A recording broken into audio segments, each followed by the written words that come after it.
各位大家好，呢個泰國油麻地嘅邵子峰做盡壞事，大家睇下佢除咗賣呢個 MDMA 嘅揈頭丸，佢仲不停咁樣買訂閱，喺幾個月前2-3個月前先至5萬訂閱，而家已經96,000訂閱。我諗呢一個訂閱嘅增長，除咗係喺一個好大嘅人口群體之外，絕對冇可能做到呢啲咁嘅壞事。佢已經做盡。第一，佢賣 MDMA， 佢自己親口承認已經有580幾人經佢治療，佢就吹噓到自己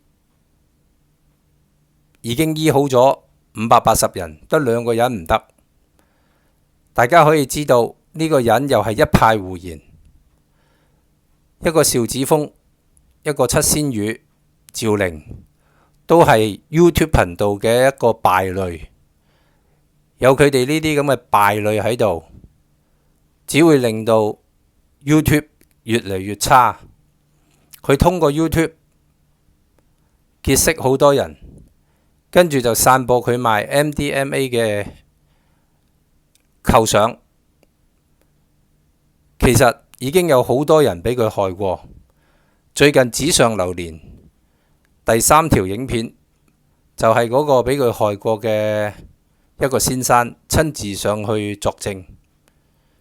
邵子峰做盡壞事，但係佢嘅訂閱仲係幾何級數咁樣上升，大家就知道呢啲訂閱完全係假嘅，完全係佢自己買返嚟嘅。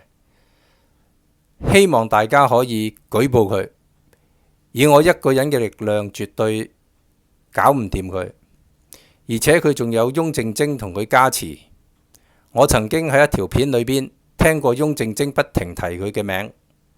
呢個人喺網絡界混咗咁多年，娛樂圈混咗咁多年，而家結果俾佢諗到一啲旁門左道去呃錢。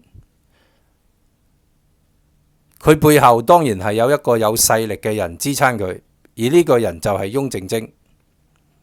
我希望如果有人識翁靜晶嘅，警告翁靜晶好收手啦。我哋嚟聽下邵子峰嘅呢一段錄音，多謝大家。你放心啦，我對呢件事嘅經驗係全個亞洲最豐富嘅。